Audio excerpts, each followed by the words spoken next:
I watched Robert F. Kennedy Jr. on Joe Rogan yesterday, and it gave me an opportunity to look into some of the old school anti-vax claims. First, Joe Rogan lets us know that he used to think RFK Jr. was kind of loony, but now he's a true believer in RFK's anti-vax claims because Joe Rogan is now kind of loony. Okay, let's take a look. When I had heard of you in the past, before I had read your book and before I'd met you, I had no information on you, but there was this narrative.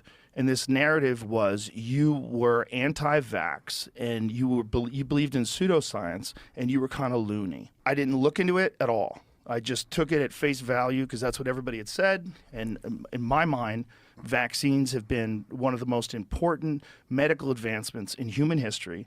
I didn't have any information on that either. This was also just a narrative that I've adopted. Then the pandemic happens. And I had quite a few very reasonable, liberal people, rational people, people that I trusted their mind, recommend The Real Anthony Fauci, your book. And I'm like, Robert Kennedy wrote a book about Anthony Fauci? Like, what is this going to be about? Like, this is my initial reaction.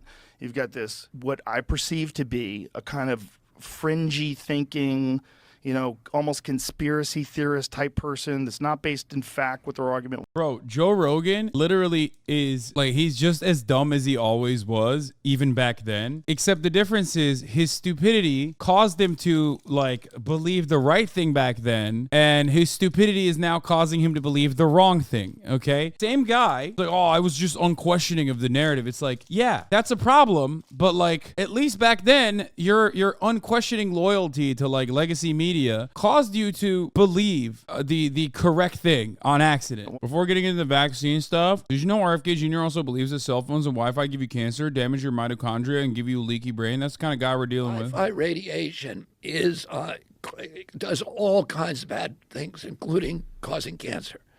Wi-Fi radiation causes cancer? Yeah, from your cell phone. I mean, there's cell phone tumors. You know, I'm representing hundreds of people who have cell phone tumors behind the ear. It's always on the ear that you favor with your cell phone. And, you know, we have the science. So if anybody lets us in front of a jury, it will be over. You know, so what is the number? Because a lot of people use there's cell a lot of people with it. They're glioblastomas. That's the kind of cancers that they get. Seems real. Joe's initially skeptical, but does a rigorous fact-checking by having Jamie pull up a website by crackpot.org that works with RFK Jr., Environmental Health Trust, which repeats the same claims. Joe's convinced. We got to get rid of Wi-Fi is doing to us, since it's everywhere, and since everyone's experiencing, including you. What do you think it's doing to us? I think it degrades your mitochondria. It opens your blood-brain barrier. Do you see anything online of how it could open up your blood-brain barrier? I don't know about how, but that it does. Damage the blood-brain barrier. Radio frequency radiation exposure has been shown to affect the permeability of the blood-brain barrier, as well as altering the expression of microRNA within the brain, which researchers state could lead to adverse effects such as neurodegenerative disease. Whoa.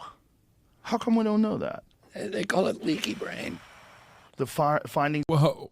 Pull that shit up, Jamie. Jamie, what the fuck are you pulling up, dog? You're supposed to be the normal guy. Bullshit. I know the people who did research on opening the BBB using microbubbles and RF. That's not Wi-Fi, and you can't do it without microbubbles. What? RF using microbubbles can open the BBB, not Wi-Fi, and not without microbubbles? Bro, I don't even know what the fuck you're saying right now, Fizz. I trust him. He's got a PhD, but I have no idea. You might as well be speaking a different language right now. Oh, the blood-brain barrier. Things were followed by suppression, misinformation, and a shutdown of government-funded research in the United States. It's the same play. Oh, we got to get rid of Wi-Fi. Dude, RFK Jr. claims are a bit different from the COVID conspiracy content I usually watch because at least John Campbell, Brett Weinstein are churning out fresh bullshit every week. RFK's thimerosal in vaccines causes autism. Theory has been debunked for decades. Now, this is in the pocket of the HasanAbi brain trust, okay? This is extremely my shit because it's old school and we've covered it a million times over. You know who else has covered it very adequately? H-Bomber guy. This is like Andrew Wakefield era nonsense. But here it is anyways. So CDC hired a Belgian epidemiologist named Thomas Verstraeten. Verstraeten went in there and he looked at one thing. He looked at children who got the hepatitis B vaccine within their first month of life and compared those health outcomes in children who did not. In other words, children who got it after 30 days or didn't get it at all. That was the second cohort. And what he found in his first run through the data is there was an 1,135% greater or elevated risk for an autism diagnosis among the kids who'd gotten it in their first 30 days. Okay. Correlation does not equal causation, number one. Number two, here's why the number of children diagnosed with autism skyrocketed since the 90s. It's very easy. And the only reason why I know about this is because I worked with kids with autism in college and I work with their parents. It's not because like there are external factors or something in our diet that changed dramatically or fucking vaccines or anything like that. It's literally because diagnostics. That's it. There's also plenty of women that also have autism. We like to joke around and say it's called girl autism, but the way it manifests itself in women is still relatively less diagnosed, which is why autism is primarily, in the way that it's been diagnosed in the 90s, almost exclusively in boys, okay? That's it. And if you are autistic, you might have even like noticed that your family members might also be on the spectrum, just not diagnosed. It's awareness and diagnosis that has caused the number of diagnosed boys to skyrocket. Nothing else. A lot of people were on the spectrum. The spectrum has always been relatively wide, but people were not being diagnosed with it because people didn't fully understand it. A relative risk of 2 is considered proof of causation, as long as there's biological plausibility.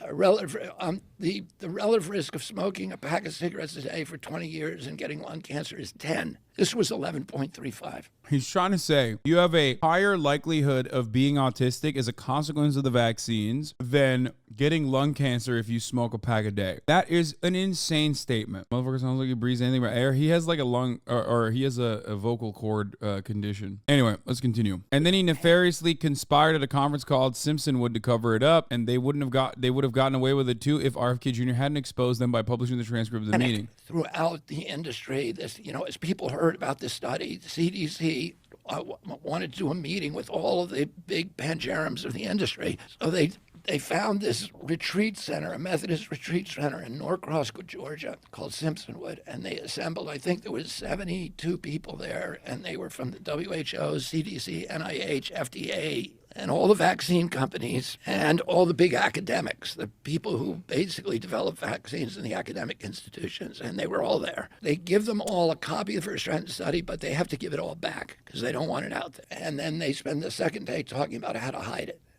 And how do you know this? Because somebody made a recording of it, and I got a hold of the transcripts. And I published excerpts from those transcripts in Rolling Stone, and anybody can go. Here is Gorskin's article from a decade ago going over these claims in detail. In summary, A, no, the verse stated in study doesn't show that, and B, RFK's evidence for the grand conspiracy at Simpsonwood is one out-of-context quote. The general theme with all of RFK Jr.'s scientific claims are, A, he takes correlations and observational studies, especially pre-controlling for confounders, to be conclusive evidence of causation. B, he ignores studies that show he is wrong or claims they are fraudulent. If you actually look up the studies he mentions, it's trivial to find how he absurdly misrepresents them, e.g., he claims the Burbacher study shows thimerosal only appears to be processed out of your bloodstream because it's accumulating in your brain. So anti-vaxxers ultimately engage in, how are these motherfuckers on Rogan, but you're not? I mean, he's running for president and he's like directly in the pocket of Joe Rogan and his interests. Like Joe Rogan has been a delusional anti-vaxxer. Remember the ivermectin arc, which by the way, they will 100% talk about. He's looking for motherfuckers who agree with him. So that's it. That's the thing. I think it's really interesting, though, that Joe Rogan, or at least Spotify, went from being like, man, we got to punish Joe Rogan for doing anti-vaxxer conspiracies to just straight up giving up on any kind of restriction or regulation on that front. They were like, all right, everybody shut the fuck up about anti-vaxxer stuff, so who cares? Nobody cares anymore. He claims remdesivir killed 53% of Ebola patients, and yet the inveterate psychopaths at the CDC decided to give it to COVID patients. 19, so right before the pandemic, Fauci had remdesivir in an Ebola trial with 4 other drugs in Africa. And the IRB, the safety panel, or it's called the Institutional Review Board for every clinical trial. The safety panel stepped in and pulled remdesivir out because it was killing so many people. It was killing more people than Ebola. Ebola kills 53% of the people who get it, and the remdesivir was doing worse. So why would you take that out of that got thrown out of an Ebola trial and give it to people. Because they want to kill people, duh. It's so dumb. Everybody knows this. Obviously, this isn't true. Oh, well, fuck. God damn it. He's just citing the percentage of people who died in the remdesivir arm of the Ebola trial. They died from Ebola. Remdesivir is ineffective against Ebola and probably also COVID. He claims a DTP vaccine is extremely deadly based on one cherry-picked correlational study. Here's a full discussion of his claims. In like 1979, they brought on a vaccine called the diphtheria, tetanus, and pertussis vaccine. And that vaccine was very dangerous, and it was killing or giving severe brain damage to 1 in 300. As someone who studied autism, schizophrenia, and the neurobiological and genetic level as a postdoc, ASD is genetic. I say it from my anecdotal experience working with children, boys with autism and their parents. But yeah, like I don't think you can get autism, dog. Like, I don't think it works that way. If you could get autism one way or another, I would have gotten it. It was pulled in Europe, but Bill Gates still gives it to 161 million African children every year. The same vaccine? Same vaccine, and to South Asian kids. And I'll tell you, we now know what that does. As it turns out, they had 30 years of data where half the kids were vaccinated and half the kids were not between 2 months and 5 months of age. So it was a perfect natural experiment. And they went in there and they looked at it. They looked at 30 years of data and they found that girls who got that vaccine were 10 times more likely to die over the next 3 months than children who did not. They weren't dying of diphtheria, tetanus, and pertussis. They were protected against those by the vaccine. They were dying of anemia and bilharzia and malaria. Bro, God, I don't want to be ableist so bad, but it's so fucking hard. It's so hard, bro. It's like you're talking about kids dying, you're dying. You're literally dying while you're trying to talk about kids dying, man. You don't seem to be describing a clean bill of health. He thinks AZT, the first antiretroviral for HIV, was highly lethal and just pushed by big pharma for profit. No, AZT monotherapy was highly suboptimal and early dose levels were too high, but it still was better than nothing. Eventually, we get into COVID and COVID vaccine conspiracies. They're all perfectly familiar. Ivermectin was suppressed so the vaccines could get emergency use authorization. The funniest part about this always is like, why? What is the purpose of the government mass vaccinating and like killing gigantic swaths of the population? What is the reason? And if your goal is like, oh man, it's because like big pharma is going to make money, it's so stupid. Because why are they making money that way? They already make money by this is why I love certain pharmaceutical conspiracies,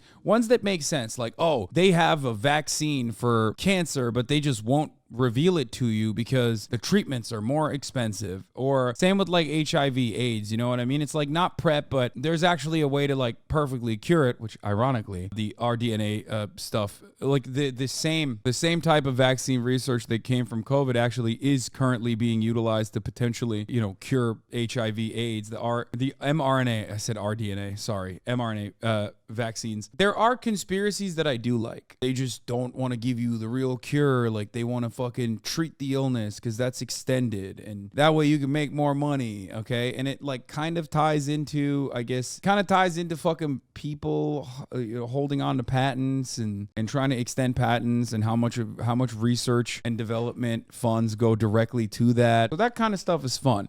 But like when you say like they're trying to kill everyone they can like forcibly inoculate, it's fucking stupid. It's just so stupid. Credit ivermectin. Because there's a federal law, the emergency use authorization statute says that you cannot issue an emergency use authorization to a vaccine if there is an existing medication that has been approved for any purpose that is demonstrated effective against the target illness. So they had to destroy ivermectin and hydroxychloroquine and discredit it, and they had to tell everybody it's not effective, because if they had acknowledged that it's effective in anybody, the whole $200 billion vaccine enterprise would have collapsed.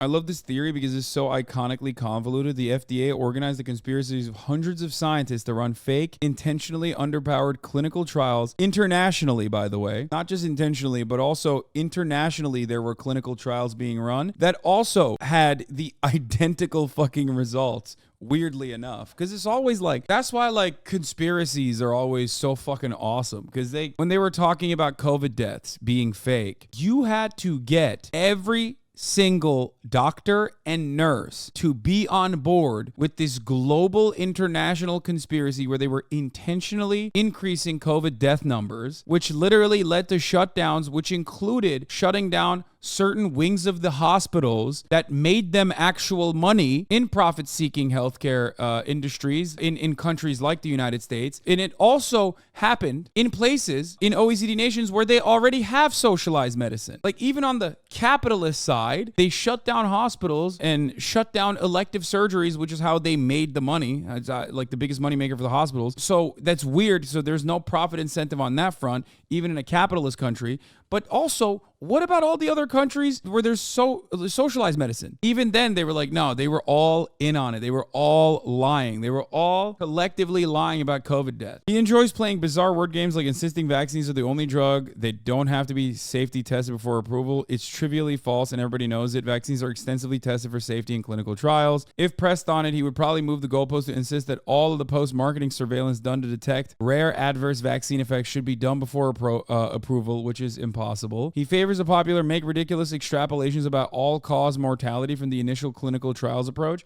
Also, here's the other thing. If that's the case, why did they stop using one type of vaccine almost instantly for a brief moment when they suspected that it could be possibly causing some adverse side effects? Oh, they did that to like make you falsely believe that, the government actually has your best interest in heart. That's what it was, right? Is that what it was? Because it wasn't killing enough people? Yeah, that's the old double bluff. Yep. Vaccine conspiracy theories just completely disregard the fact that there's hundreds of thousands of regular researchers that pour their entire lives into understanding these things. Yes. Not only that, but also billions of people got this vaccine, man. What happened? They say so many unhinged shit that never comes to fruition. Like, we were all supposed to die, and that literally never happened. And then we just like kind of forgot. There were millions of Americans who quite literally believed that half of the country was going to die. That's the kind of environment, that's the kind of mental space that we were existing in.